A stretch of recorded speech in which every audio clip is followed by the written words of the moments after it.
Good morning to all members of the press. Thank you very much for being here. Thank you, Sec Lambino, for the introduction, and to my fellow workers sa government. Maganda pong umaga sa ating lahat. Yesterday, the Philippine Statistics Authority announced that inflation in October held steady, unchanged from the previous month. This is in line with what has been predicted by our economic managers. Inflation has peaked and will taper off over the rest of the year. I am pleased to announce that over the past month, we recorded 4 consecutive weeks of decreases for oil prices at the pump. The fall in the prices in the Philippines is reflective of movements in the global market. This was caused by several factors.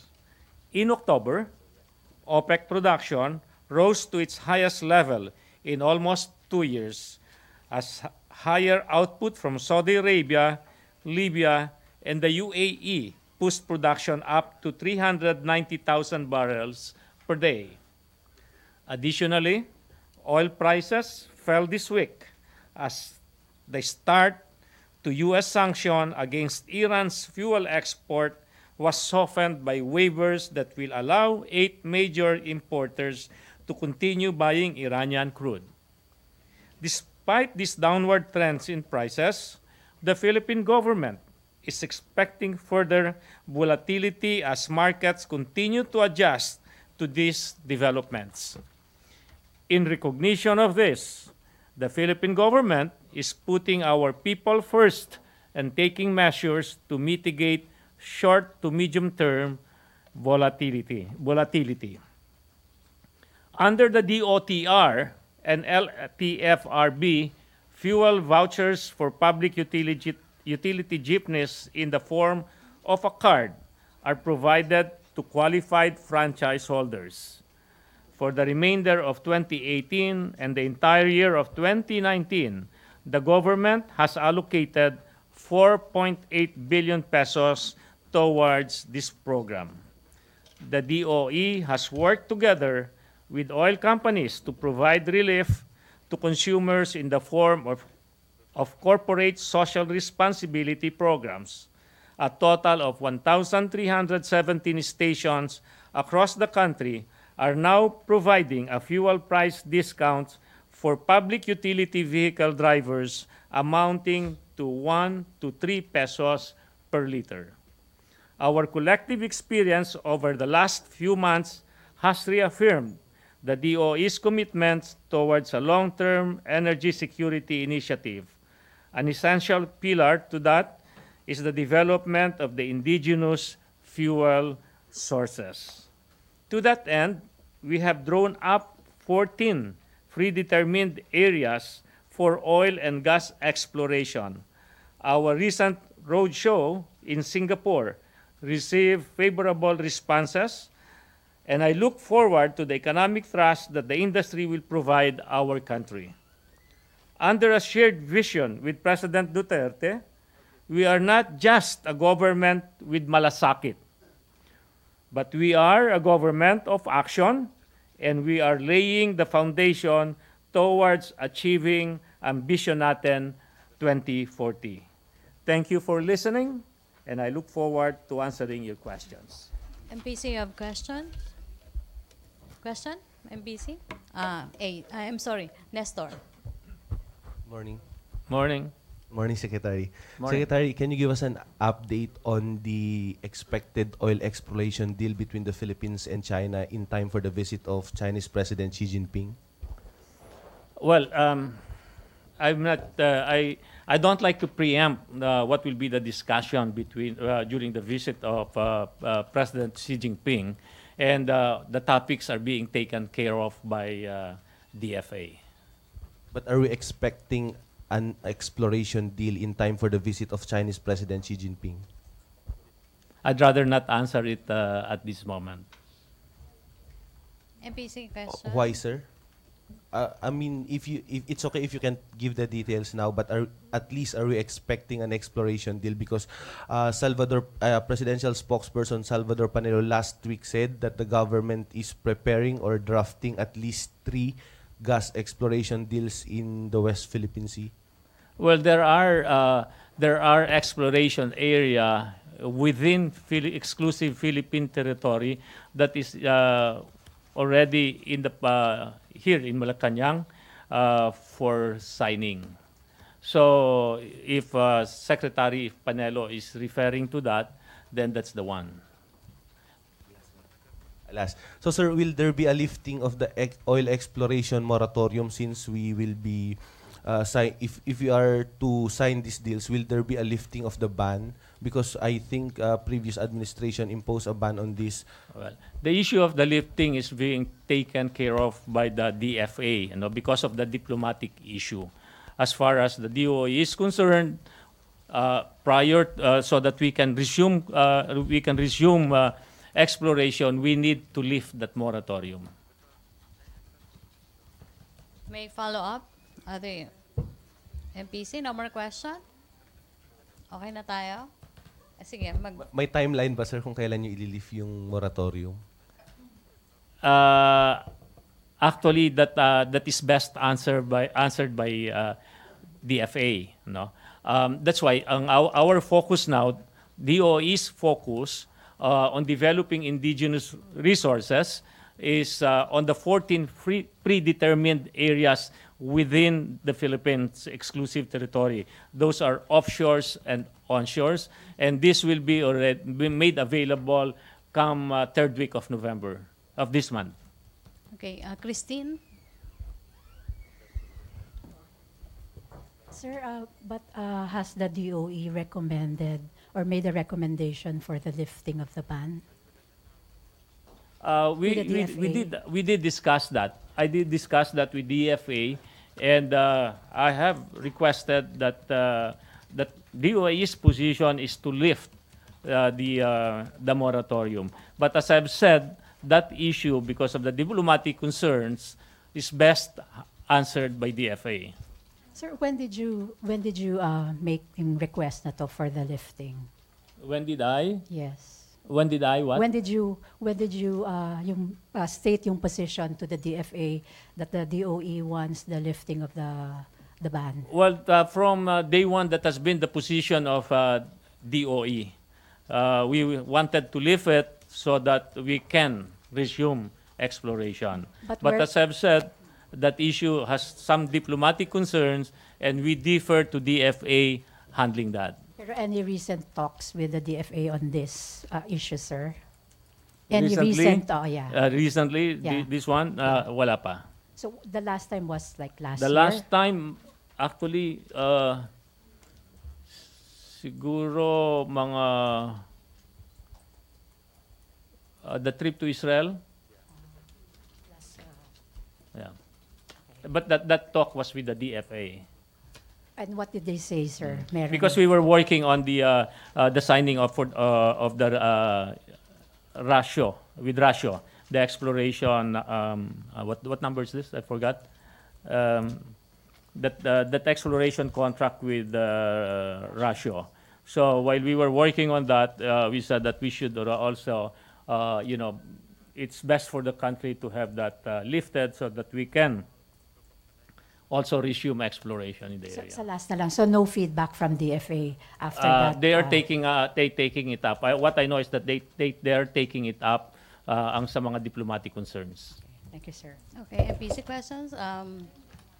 Microphone, please. Cedric. Sir, morning, sir. Sir, Yes, sir. It's been 4 consecutive weeks of rollback. I don't know if we can make projections based on it. But, sir, if you base it on historical records, sir, can we make projections until the end of the year kung ano magiging trend dun sa presyo ng gasolina, sir? Well, actually, we are very dependent on what is happening in the international market. So our informations are based on the forecast of the developing, producing, and exporting countries. And if I would just share with you what the forecast of the for the coming months, it's said that it would remain at the 70 level. I mean, low 70s and the high 70s. Per barrel. Dollar per barrel, sir. Per barrel, yes. That is dollar per barrel. That is the indication based on the forecast that we have been following, the Dubai, the MOPS, and the Brent. Jonah? Sir, You. quick follow-up lang kanina. Yes, ma'am. If you can divulge, ano yung mga diplomatic concerns dun sa exploration? Well, the diplomatic concerns were yung mga basis when the country, when DOE issued the moratorium in early 2010, 2011, I think. And because China then was opposed to our exploration in the area, because they claim that it is part of the South China Sea, belonging to the China territory, covered by the 9-dash line. Okay, MPC questions? No more? Sorry.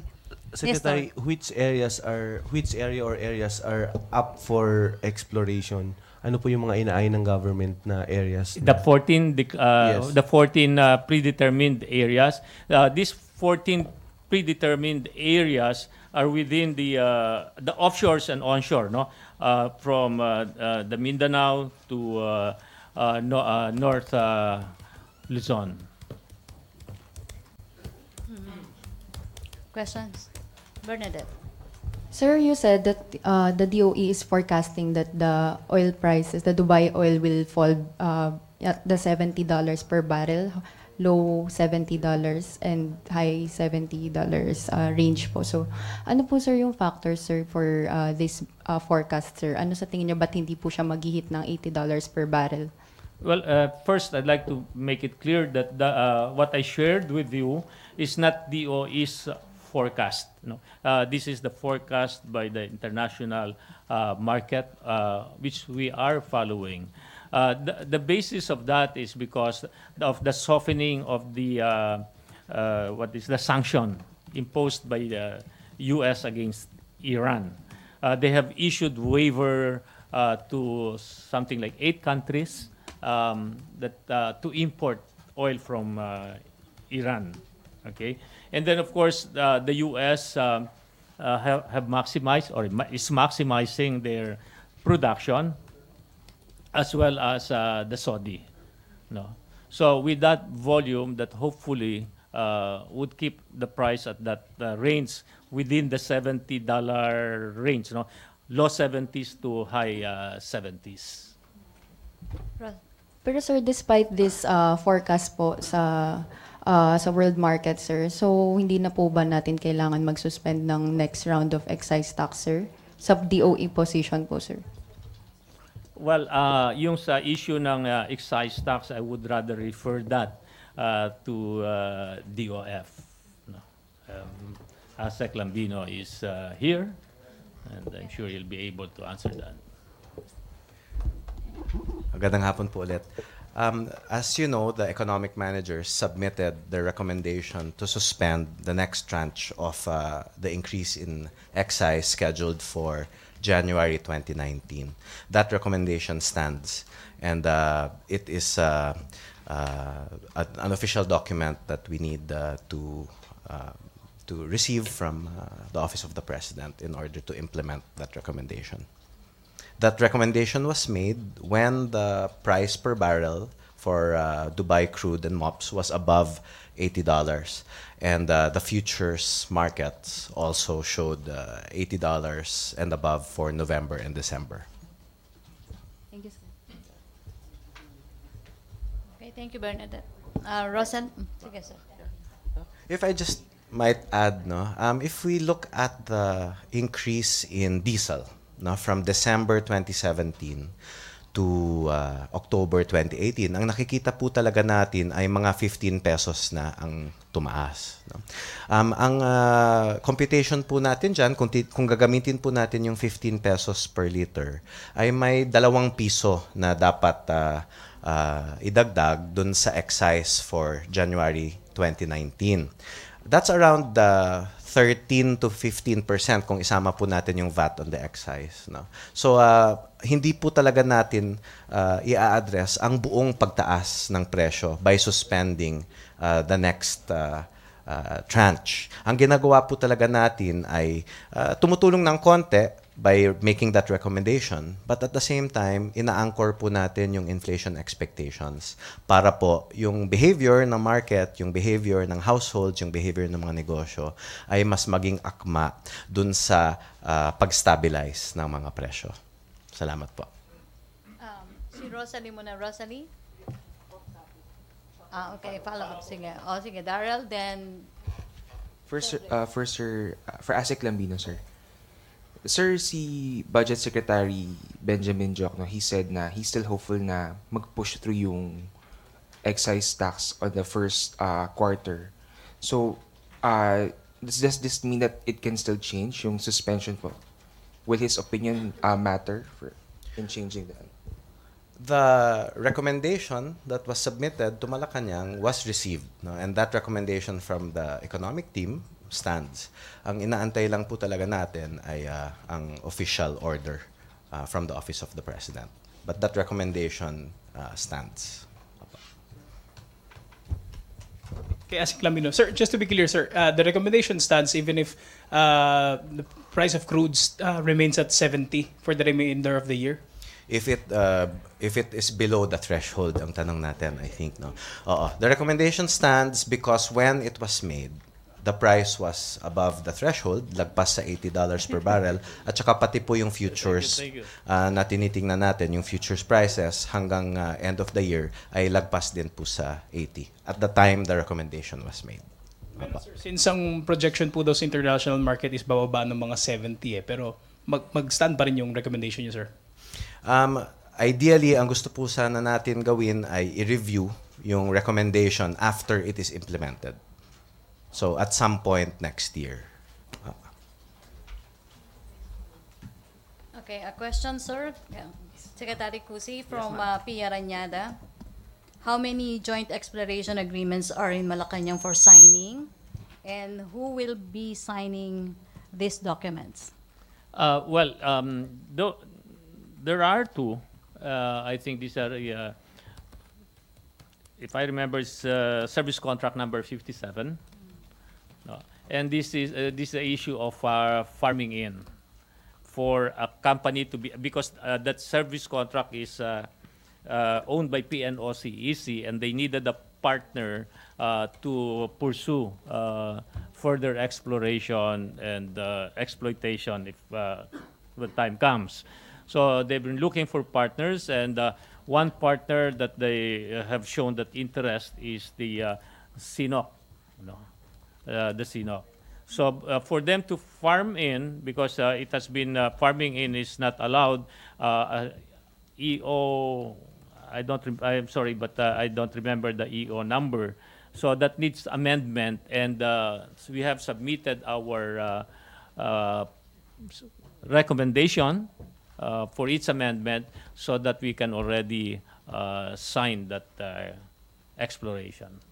Okay, thank you, sir. Rosalie? Hi, sir. Good afternoon po. Other topic po. Do you also support the recommendation of other sectors na bawiin po ng LTFRB yung pong implementation ng fare increase, since according to reports for... Ibaba ang... Bawiin po yung pagpapatupad ng fare increase. Bawiin yung implementation po ng implementation. No, I have no comment on that, and I would leave it to LTFRB and DOTR to evaluate the validity of the claim. Okay, sir. Iba pong topic ulit. Yun pong effort ng pamahalaan to import oil sa non-OPEC countries, ano po yung update? ano po yung update sa efforts ng government to import oil from sa non-OPEC? Opo. Oh, yeah.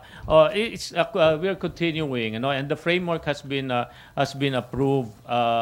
Ang nangyari lang, nagkaroon ng delay because of the issuance of the LC because of the sanction. But that is being addressed already. So aside from Russia po, ano po yung iba pa pong non-OPEC countries na tinitingnan po natin? Iran ang kasama yun, pero may sanction nga ron, no? Yung sa Iran, and then of course sino pa ba ito mga kinausap ng PNOCEC? I don't remember anymore the other, because this went under through bidding, no? So I don't remember. I just don't remember who else submitted.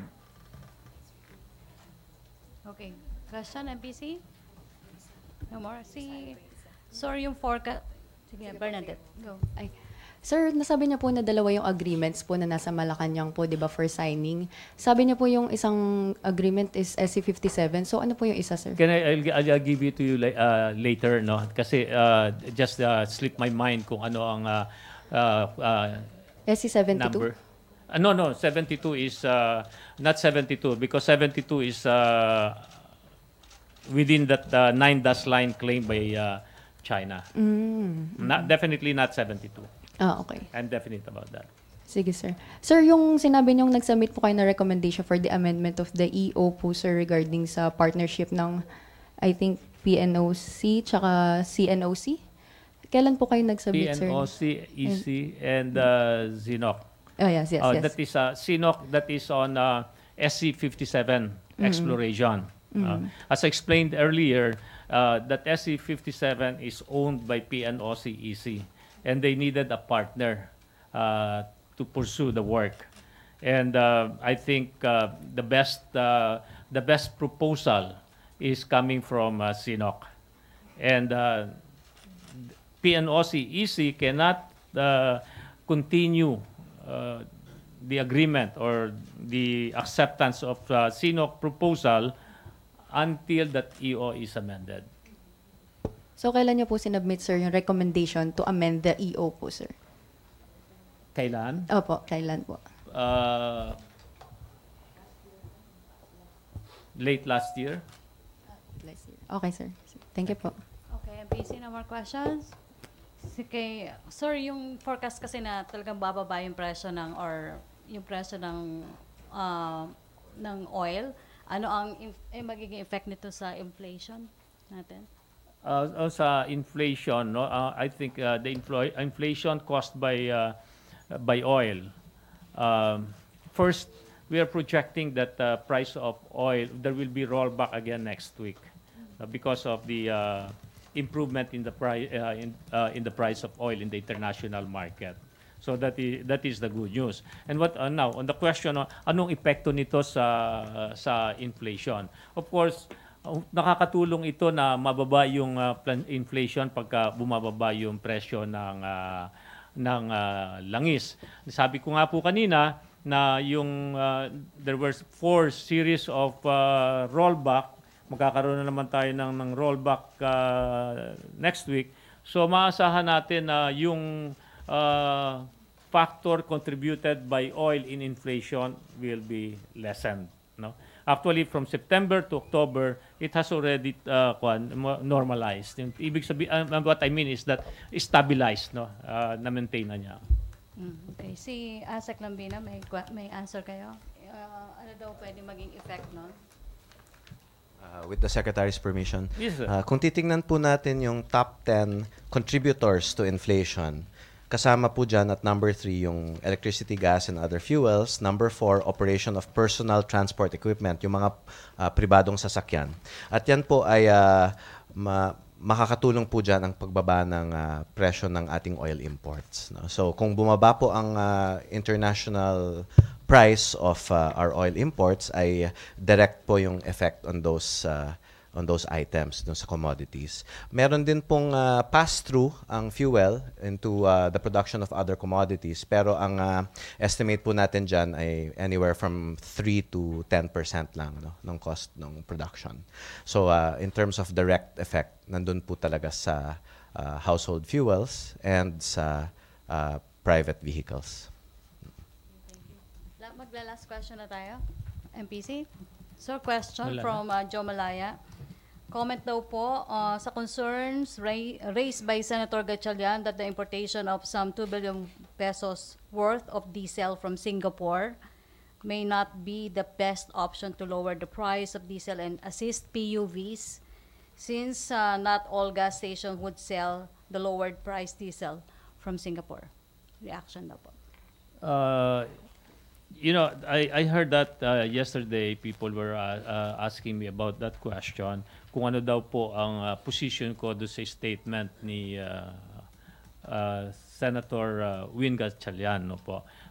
Rather than answering it here, I requested that I meet first with Senator Gatchalian para mapag-usapan po namin talaga what is, kung ano po yung talagang substance, ano po ang mga issue ng kanyang position. Okay, thank you. No more questions, MPC? Okay, maraming salamat, Energy Secretary Alfonso Cusi. Salamat kay Assistant Secretary Tony Lambino. Thank you, MPC. At sa ating mga bisita, back to our main studio sa Radyo Pilipinas and People's Television Network. Maraming salamat po. Magandang araw po sa lahat.